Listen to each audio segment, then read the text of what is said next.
callers and not necessarily those of this station, its staff, management, or sponsors. Welcome to Ask the Experts radio show, proudly sponsored by board-certified family law attorney Tina Lewert of Lewert Law, LLC.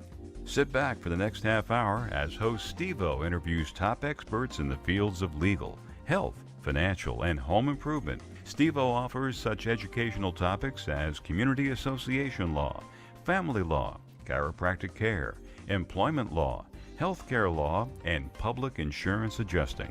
Interviews by top experts in their field. And now, here's your host, Steve-O.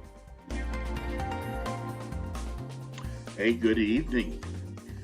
Welcome to another Ask the Experts. I got to tell you, it's going to be a tough show tonight. I got diagnosed with COVID, but you know, the show must go on. And last week, for the last 4 years, we have done the Kaye Rembaum show, first Thursday of the month. And I tried, but I could not do the show. And we played a replay, but I got to tell you, we got inundated with emails going, what happened with the show? And I was just so amazed because it kind of shows you how many listeners you have and how many people pay attention to the show. And we also got a lot of phone calls that we missed out on. But tonight, we're going to do the Kaye Rembaum show, even though we're a week late. And we have with us board certified attorney, senior partner, Robert Kaye. They do community association law. And I'm so glad we could do this. Good evening, Robert. Good evening, Steve. I hope you're feeling better. Oh, I got to tell you, I feel horrible. But besides that, we're going to get through this show. I don't know about the phone calls tonight because people are all used to us coming on the first Thursday of the month, but we heard that there was a lot of phone calls that came in last week. But I was inundated by emails. And I'm sorry, I think we're going to have to do this different tonight because I'm doing this at my house. I think we have a phone call already. Let's do it. Is that what I heard? Yes.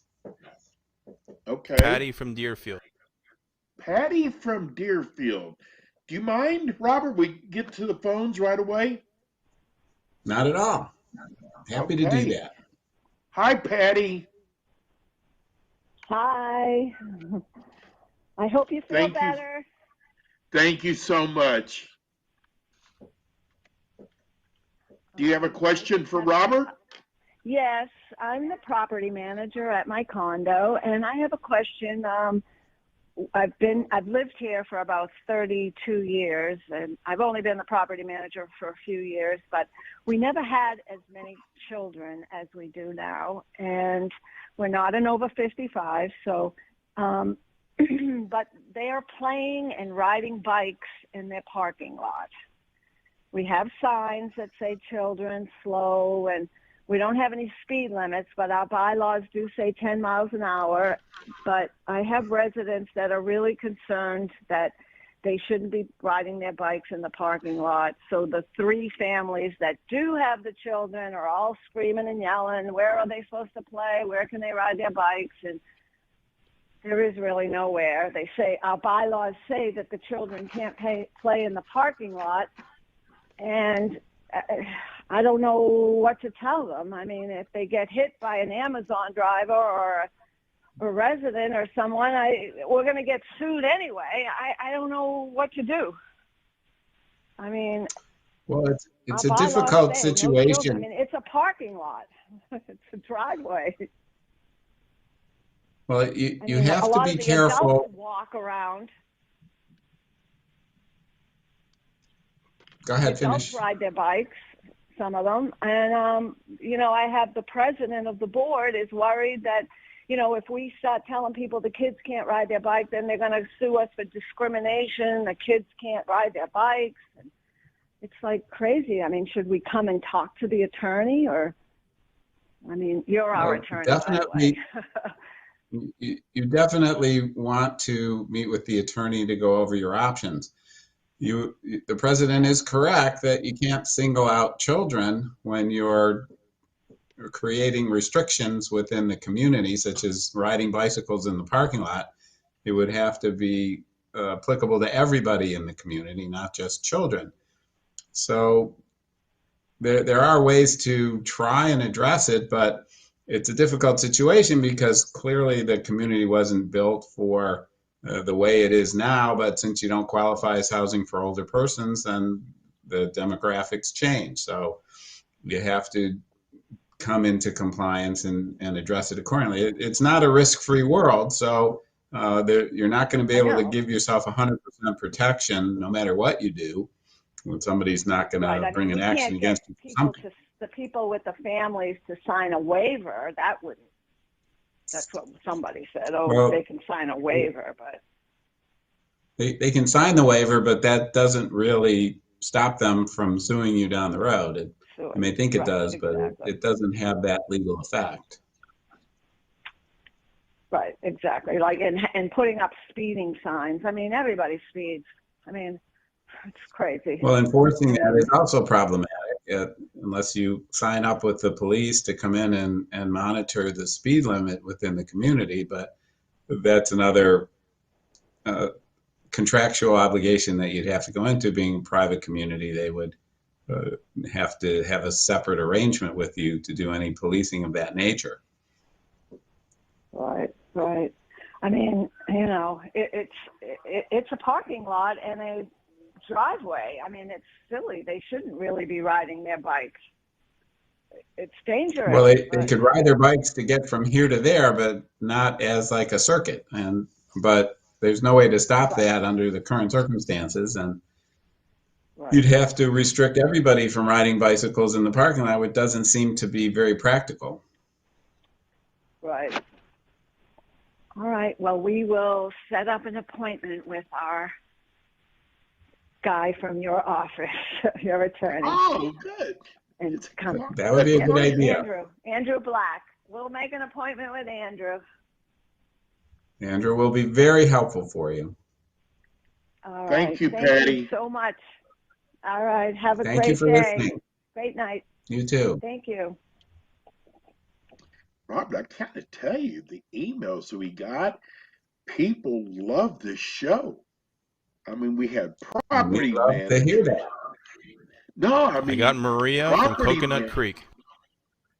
Okay, we got a call from Coconut Creek. Hello, Maria. Yes, hi. So my question is, can the homeowner association screen prospective buyers if there is no authority granted in the governing documents? Well, unfortunately, you have to have authority in your governing documents to do that. You can ask people to voluntarily submit, but it doesn't have any legal teeth to it. So if you want the ability to review applications for sale and or lease, you would need to do an amendment to your governing documents to create that authority and provide you with the tools you need to get through that. Right. Okay. Yeah, that's my question, because they're asking, actually, they take a fee for the, screening, and they are asking for bank information, employment records. And to me, that authority is just not in the documents, and they shouldn't be doing that. And then even if they promulgate a rule on that, it wouldn't be in the declaration. That's right. The authority to review applications and to charge a fee has to be in your covenants in order for it to be properly legally enforceable. Okay, that was my understanding. Thank you for confirming. And could I ask one quick question regarding quorum?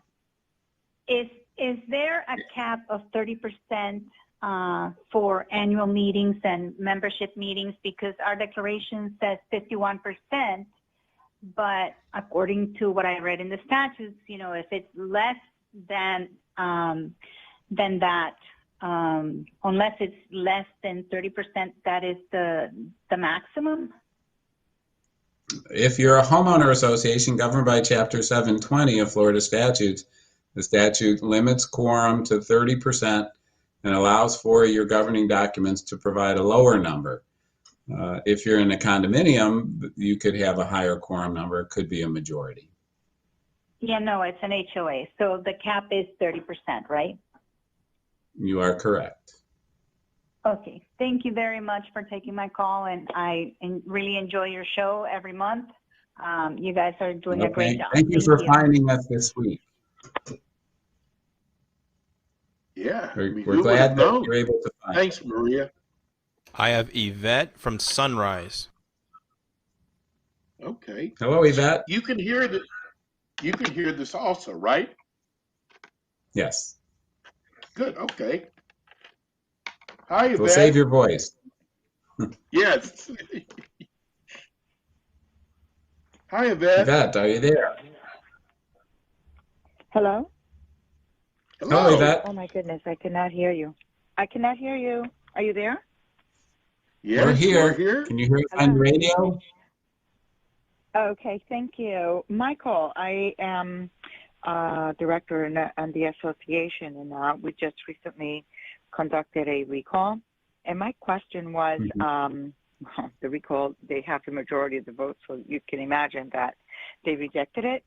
But now I hear that they're trying to go through the community with a notepad requesting a rescind vote.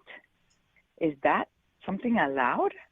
And how would that be? How would that go about? Well, if the recall has already been presented to the board, then rescissions are not effective. The only way that the board can get rescissions of recall proposals is if they do it before the recall is formally served upon the association. So if the board has an idea that people are trying to pull a recall, then they can go around and talk to the owners and get anyone to sign a rescission that they're able to get. But once it's been served and it's officially formal, then the rescissions would not have any legal effect. Okay, so that's a good point. Thank you so much for that. Now, my next question is there a specific way that those rescissions had to be received if they were received prior to serving? There's no formal format for a rescission. It's just has to be in written form, dated, signed by the appropriate person with the voting power for that particular unit. Okay. Thank you so much for your response. I do enjoy your show. Thank you. Keep up the good work. Thanks, Yvette. Wow. Thank you for listening. Thanks. All your relatives are calling in tonight. My relatives? Nice. I have Carolyn from Sunrise. Okay. Well, let's talk to Carolyn. Hi, I'm Carolyn. Hi, Hello, Carolyn. Carolyn. Hi, I have a quick question for you. So we are only allowed since last August at our board, I'm also a board director, and we're only allowed to have our meetings by Zoom. We don't provide anything for the unit owners, so if they don't have the ability to get on to Zoom, then they're just out of luck. Is there anything that is that legal at this point? It's legal if there's a telephone call-in number available as well on the Zoom, which typically we do see. So if somebody isn't computer literate to get onto a Zoom platform, they can still call and hear what's going on. That is not provided. There is nothing provided other than just strictly they have to log into the Zoom, and most of the time it's kept muted. for everyone in the Are audience. you talking about a owner meeting or a board meeting, or both? Board meeting? Okay, well, the board meeting, it can be handled by Zoom, but there does have to be the ability of unit owners to be able to either view it and hear everything, or by the telephone hookup. So if they're not including the ability to hook in by phone, they need to do that to avoid somebody potentially filing a complaint. Are you a HOA or a condo? Condo? Okay, yeah. So there's the division of condominium that would receive a complaint of that nature. So you do want to be sure that owners have the ability to listen in. Okay. And they do All right, need to thank you so offer much for your help. some time for owner participation. Correct.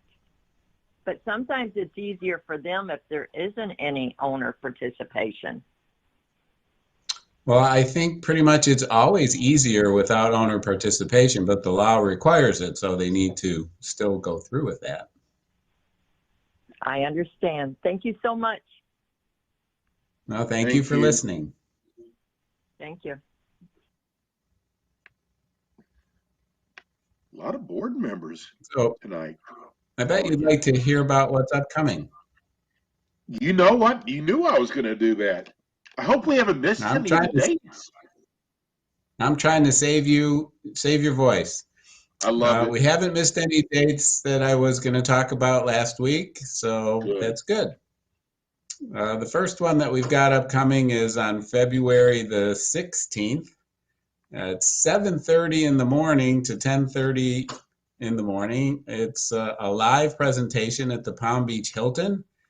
Condominium and HOA board member certification, a combo course hosted by TSK Education and presented by Peter Mullengarden of our Palm Beach Gardens office. There's credits that are available for CAMs. And then on February 17th at 10 a.m. via Zoom, which will also be available on demand on our website at kbrlegal.com, is new legislation in your association, 10 o'clock to noon, hosted by Affinity Management, presented in a panel format. Lisa McGill from our office will be there with Rafael Aquino from Affinity and Sinisa Kolar from the Falcon Group, talking about new legislation that's pending and how it's going to affect the association. Also on February 17th at 10 a.m. to noon, so they're going to be going on at the same time, a Zoom presentation, condominium board member certification. Allison Hertz will be presenting that. There's 2 credit hours of education for any participants who get credit.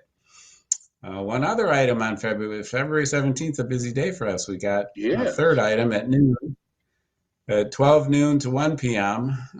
From that Castle Group, Association Leadership Episode 6, Managing Reserves. Panel with Michael Bender and Jeff Rembaum will be with Castle Group representation. That'll be on Zoom at 12 noon on February 17th. Then on February 24th, funding construction projects, loans, assessments, and reserves, also by Zoom. Lisa McGill will be there with Lisa Elkin from Alliance Association Bank. There is 1 credit hour of education available, but that's a good topic for people that are getting involved in 40-year certifications and finding out that they need to do extensive repairs on their buildings. So you get your loans, assessments, and reserves in order. There'll be a lot of good information on that February 24th from 12 noon to 1 p.m. All of these are indicated on our website at kbrlegal.com. You click on the calendar and go to the calendar or to the item that you're interested in and click on to register so you get the Zoom link. Busy month. That's what we've got coming up in February. It's a short month, but a busy one. Yeah. So, you know what? Another thing we do normally, but we've had so many calls so far, tell people about your firm. Well, Kaye Rembaum is a full-service community association law firm with offices in Pompano Beach, Palm Beach Gardens, and Tampa. We're about 20 attorneys overall, and we provide the full range of association representation, from reviewing and analyzing provisions of the governing documents, providing opinions as to the obligations and entitlements of associations and their membership, dealing with contract negotiation, construction lien compliance, contract disputes, construction defect litigation, collection of unpaid assessments. Anything an association deals with on a day-to-day basis, we will be there to assist. As we've discussed, we have probably 9 or 10 of us are certified by the bar as specialists in this area of practice in the state of Florida, of which there are maybe 200. So we have a pretty good percentage of our overall attorneys that are board certified. So we are able to call ourselves experts in this field, and we're happy to do so.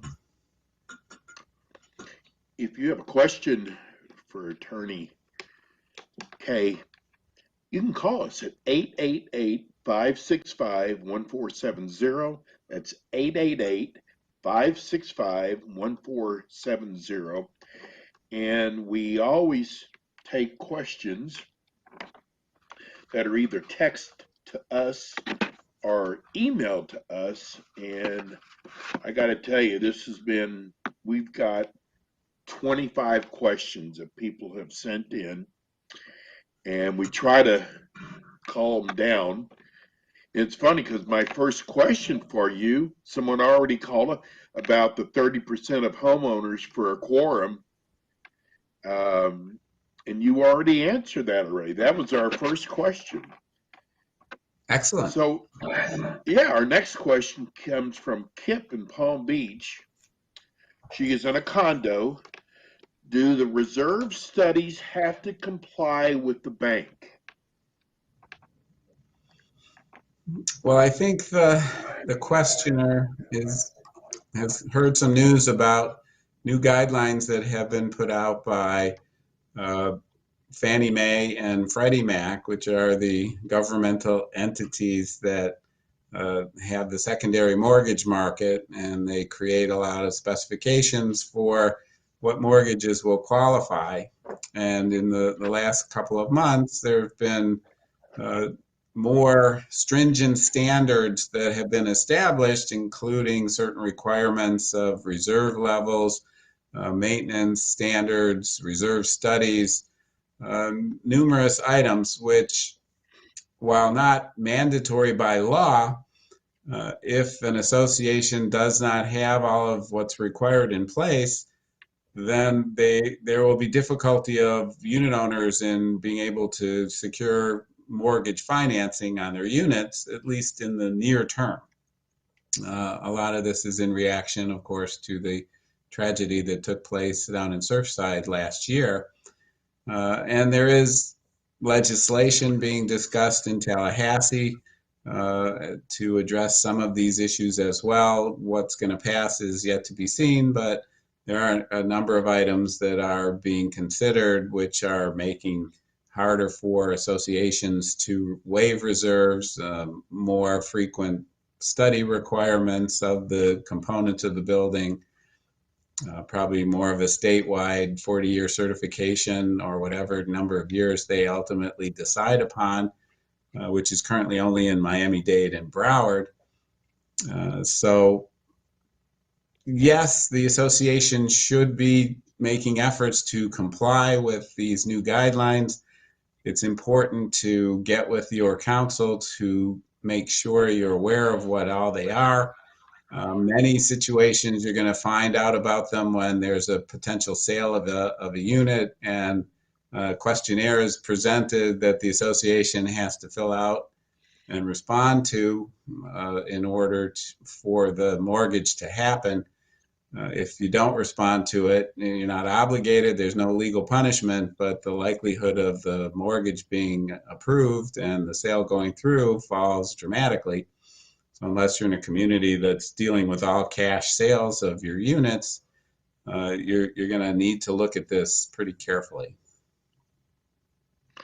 Well, we are getting ready to go to break, but before we do, I'm going to toot your horn. We got a text from Stephen in Boynton Beach. It says, great show. I don't know who we all are, but we all tune in every month. Attorney Kaye is such a great speaker. That's pretty nice. Thank you. No question at all. Just tell us how much he loves the show. But we already know that. Thank you, Stephen. Give everybody the phone number at the office. You can reach us at 800-974-0680. You can go to our website, kbrlegal.com, or you can write to info@kbrlegal.com. Yours is not just a website. It is a world of information. And you can sit there for hours reading. There's so much on your website. Well, thank you for noticing. Yes, you go to the website, click on resources. You can find legal morsel articles. You can find Rembaum's Association Roundup articles. Many, many articles on topics that interest associations. We're going to go to break. When we come back, we have more with Kaye Bender Rembaum. We'll be right back.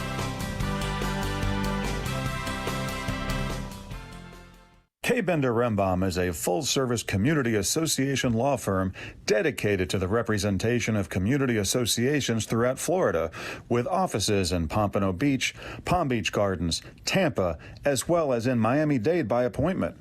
Several Kaye Bender Rembaum attorneys are board-certified specialists in condominium and plan development law, and they assist clients with all matters of community association legal issues while keeping them up to date on new developments affecting their associations.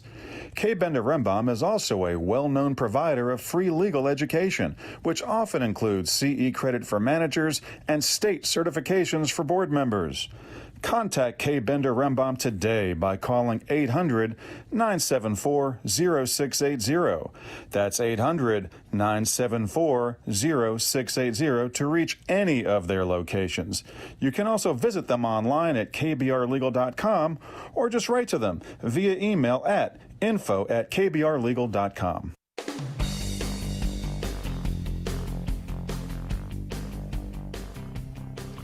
And we are back. This is the Ask the Expert Show. We're with you every Thursday from 6 to 7 p.m.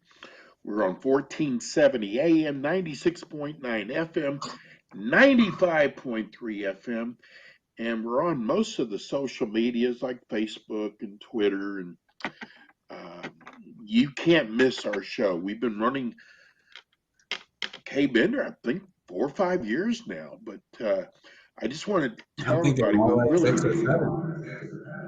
I just want to tell everybody we really appreciate all the people who take time out to email or text us questions, and hopefully we make your ride home. We get a lot of people who say they were going through the dial driving home from work and found our show, which is wonderful. So let's get back. If you've got a question, you can give us a call at 888-565-1470. That's 888-565-1470. And we're going to go back to our questions. Mary from Boca Raton wants to know, is there a law that limits the amount of transfer fee? I have Joan from Fort Lauderdale. There is such a law. In the condominiums, they recently, I believe, raised it to $150, and the same for HOAs, but the authority to do so has to be in the governing documents. And transfer fee is being really for the application and the background check, and that's the basic purpose of the transfer fee. Okay. Let's go to Joan in Fort Lauderdale. Hi, Joan. My question is about reserves. We had a special assessment to repair the balconies. So we have the money in the bank, and it may be a little bit more than we need. We're just being careful. Can we use part of the money, some of the money for a different repair? It's in the bank. It's not in the, like, it's not really the reserves or a small account. This is a bank account. Did you say, are you a HOA or a condo? Condo. Okay. And you have a special assessment that specified the purpose. Yes, the special Is that right? assessment was given, yeah, for the repair of the balcony. And we're hoping it won't take all of the money. But in the meantime, we have another repair, and we were thinking, well, we could take a little bit, you know, maybe only $20,000 or $10,000. There's over $600,000 in the bank. Or do we have to wait to see if we need it or what? The way the statute currently reads is proceeds from a special assessment can only be used for the purpose that they are assessed for until the project is completed. And if you have any leftover funds, then those would be considered common surplus, which you can use for other purposes. Okay. If you, so we have to wait for the end. We have to wait to the end then.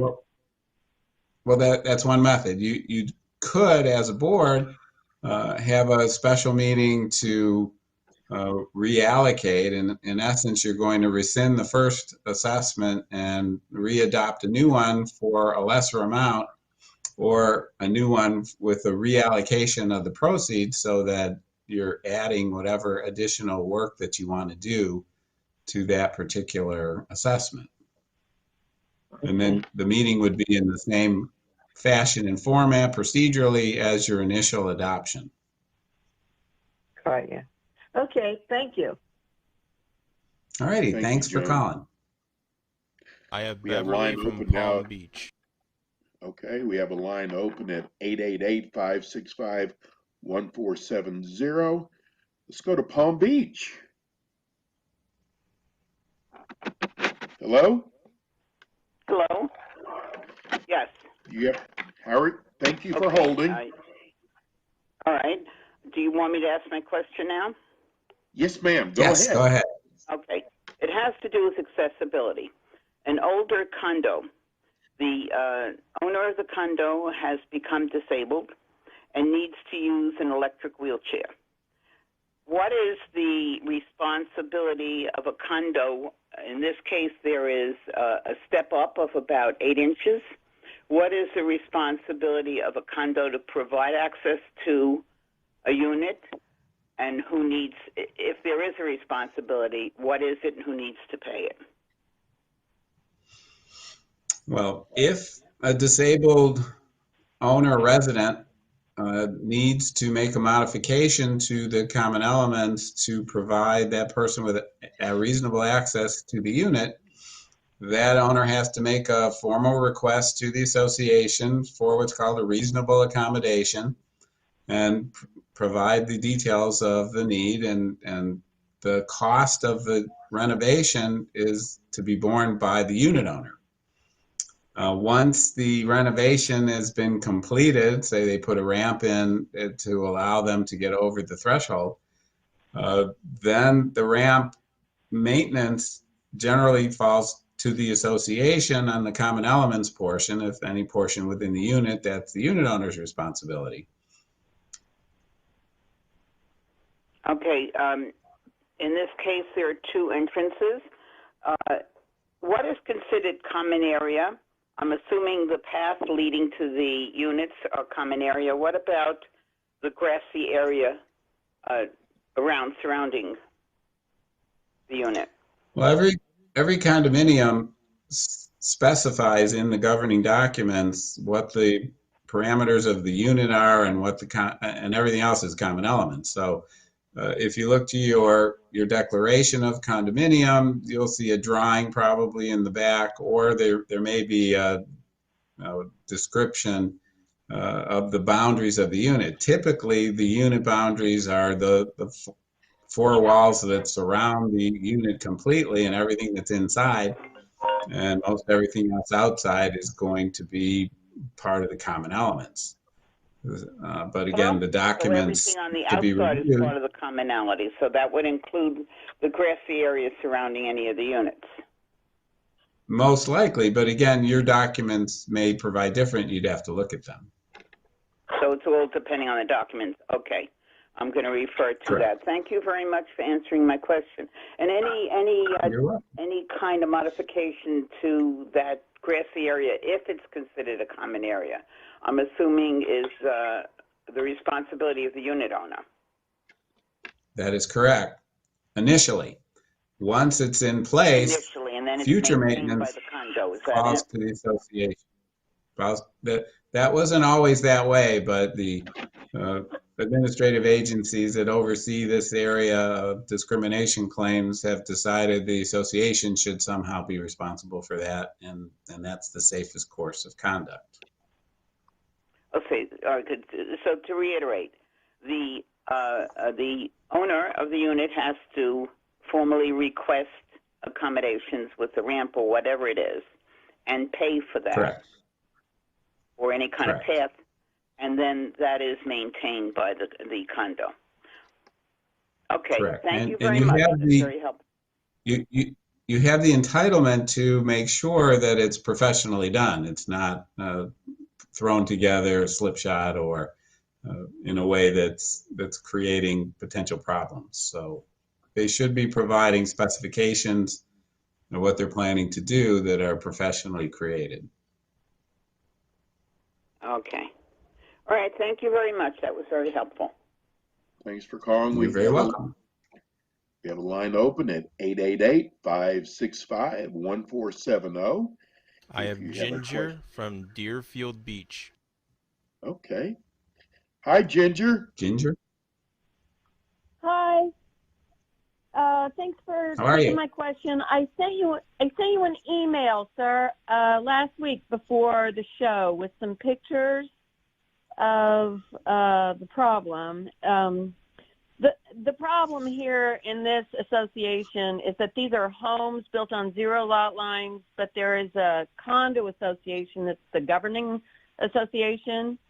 And before my husband and I bought this house in 2017, had a survey done, which clearly showed that the homeowners side and common area, the condominium association side, were on a line, and there is a big, huge oak tree clearly on the condominium association side of the line in the survey.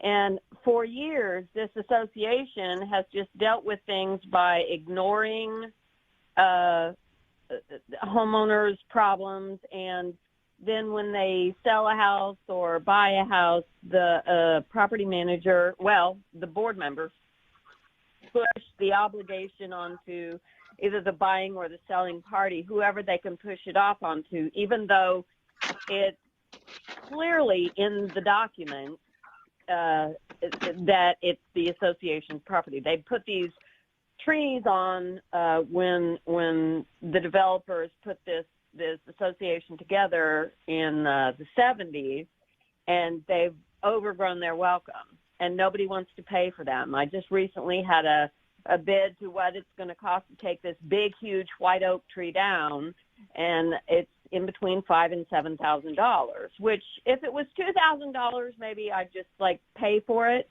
and move on.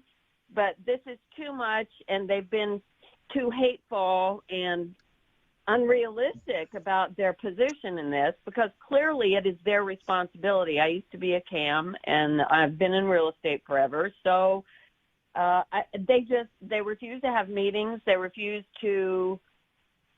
They simply don't answer the emails. I have CC'd my attorney on this, and I don't know what to do other than just to sue them.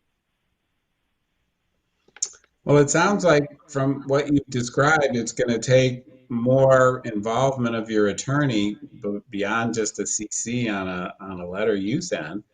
It's going to take something directly from the attorney to perhaps get their attention to do the right thing. And if that doesn't work, then you are correct. Then your only other option would be through the litigation process. The first step being the pre-suit mediation, which is a more streamlined and inexpensive method to resolve the dispute if you can. But of course, there's no guarantee that that's going to do it. And if you cannot reach a resolution in that process, then you go into court. Can you explain more about that? I mean, I want to stick in here that these trees in the neighborhood are prevalent. Since we've been here, since we moved in 2017, I've learned and made acquaintance with a couple of neighbors that the roots came right through their foundation, cracking right through their foundation, destroying the property. So it's not just me. It's not a first-time issue. There's history here of proven damage, and I just wanted to explain that in addition, and then ask you, what is this 3-part mediation you're talking about? Pre-suit mediation is a procedure that is set forth in the statute. There's a form letter that the statute provides for in Chapter 720, and you just basically have to pull that letter out and send that to the association, pick out some mediators. The attorney will be able to handle that with you. It's in 720.311 of Florida statutes, the form letter that you would use.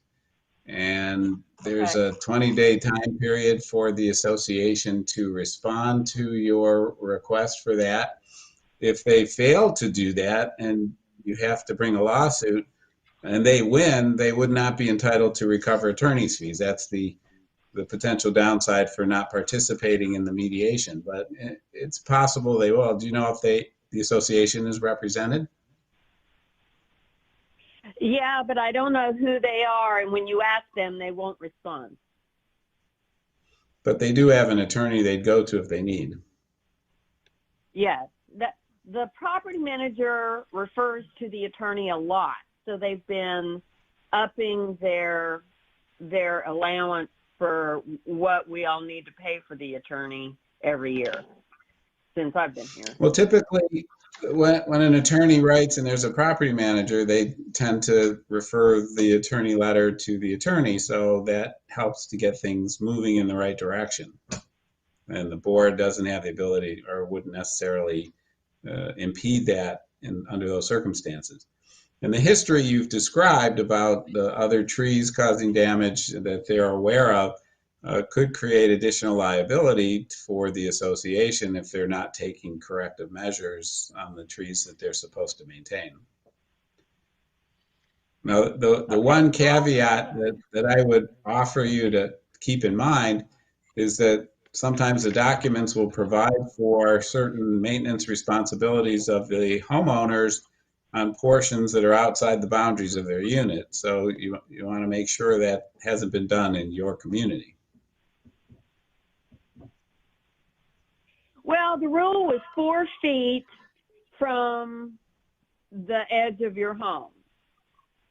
That is kind of interesting that you bring that up. The walkway is right where that line is, and the tree is right on the other side.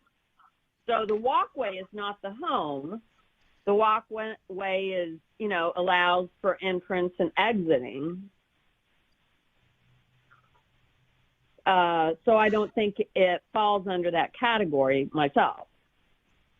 Well, hopefully your attorney will be able to help you with that. Yeah, okay. All right, well, I'll look this form up too, and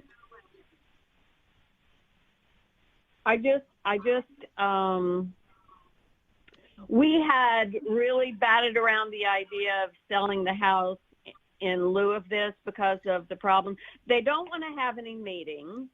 The guy doesn't want to do any kind of, like, whenever I was a property manager, I would try to get new bids for all the all the services with vendors every 3 years at least.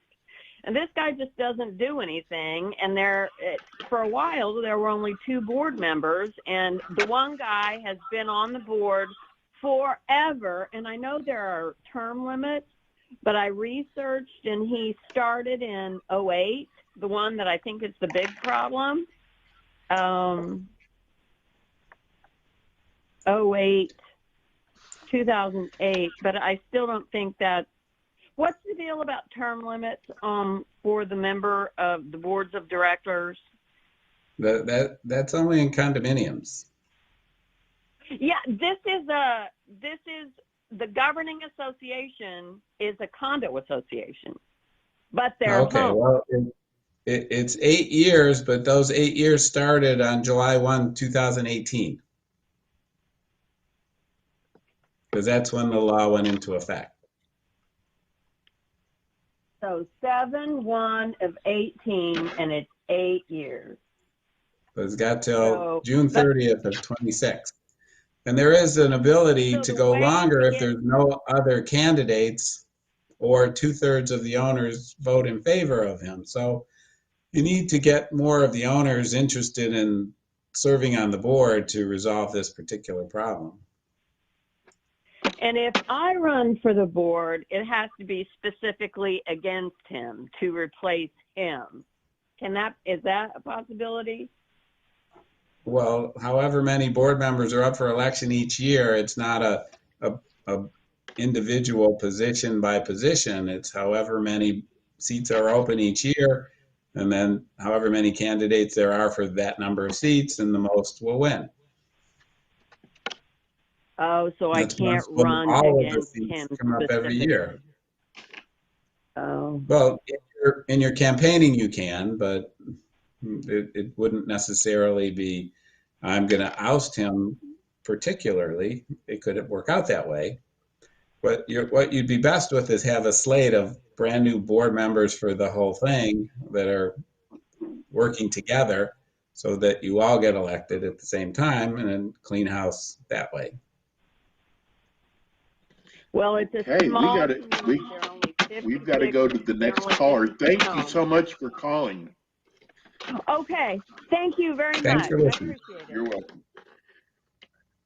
I have Scott from Lake Worth. Okay. Hello, hey, Scott. Yes. How are you? Are you ready for my question? We're ready. Oh, I have a question about a shared use and maintenance between 2 associations. Very quickly, what we have is I'll call it Project North and Project South from the developer viewpoint. So Project North was done like 1970, and then Project South was done 10 years later. And in the middle is an area with grass, lawn, pond that Project North documents say that cost will be shared, and it's referred to as Tract X, and that the project to be developed later, which was South, which was done 10 years later, is Plot XA.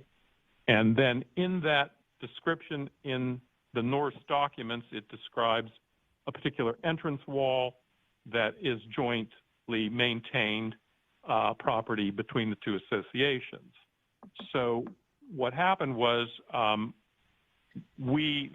North was maintaining the swale area and the grass area and the sidewalk, and we were getting compensated for that from the South. Got a new president in the South. He went through everything and said, we're not paying that anymore because our lawn maintenance, or the North lawn maintenance people took care of that. So anyway, go through all the documents, read their documents, read the South documents, read the North documents. And the North documents, when the developer did the first project, states that the pond area, Tract X, names the wall, the entrance wall, and the swale to the road and the sidewalk. That's all common to be maintained by the two associations. I read the South documents, and apparently the documents, the developer forgot to put all that information in the South documents. Where do I stand, or where does the North stand in trying to have the entrance wall maintained by both entities? Well, the shared use situations are quite often problematic because of the lack of documentation that was done, particularly communities in the 70s and the 80s.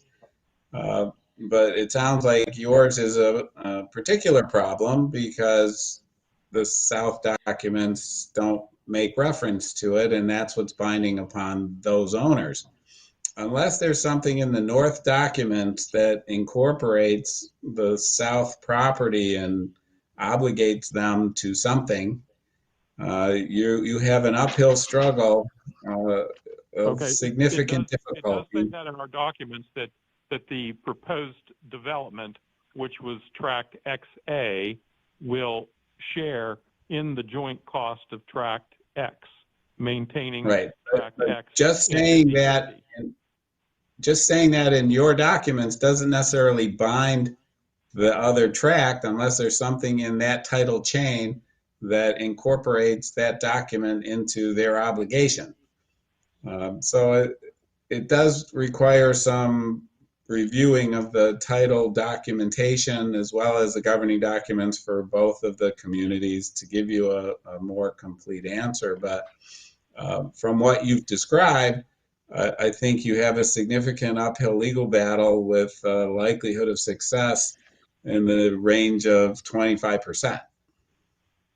Okay, so the other thing that I could research myself would be to look at some type of title, because I've researched their governing document that's recorded at the courthouse. But is there some title that I could go and research to look and see if there's anything in that documentation? Is that what I heard? I think that you would be best to make a small investment with an attorney who's versed in the area of law to undertake a more thorough review of a title report that is prepared by one of the title agencies like the fund or Chicago Title or something like that, that gives a complete overview of everything for both tracks. And then that would, it's a little difficult for the layperson to do that on their own. If you don't have a good background in reviewing of these types of detailed title reports. So I don't know that that's going to help you, and it might be spinning your wheels. For an attorney to assist you on that, it shouldn't be that significantly expensive to make you think twice about it. You know, I wouldn't imagine it'd be more than $1,000 or $2,000 to get all of that information for you. I mean, it is time intensive because there's likely a lot of documentation to go through, but once you get through that, you'll have a pretty clear picture as to whether or not you have much to go on. Okay, I was trying to do as much of the legwork to see what I could uncover before I went to an attorney to get this resolved, to see if I did have a decent case. It sounds to me like you have enough information for an attorney to complete the analysis if they obviously know what they're doing, and you'll be able to then decide a strategy to proceed. You certainly have many years of custom and agreement that was unilaterally stopped by the new president in the South. So there is some legal arguments to be made. And sometimes by just getting into a litigation posture, you can reach a settlement where you create the documentation that you need to bind both parties, and that can get recorded in the public record. There's our music. Give everybody your phone number before we get cut off of here. Reach us at 800-974-0680. You can write to info@kbrlegal.com or go to kbrlegal.com and see the contact in the box on the main screen. What a great show tonight. Hey, thank you everybody for tuning in. Robert, Glad you found it. We'll see you next week, next month. Not a couple of weeks now. Feel better. Everybody, we'll see you soon. We'll be back with you next week also. Take care.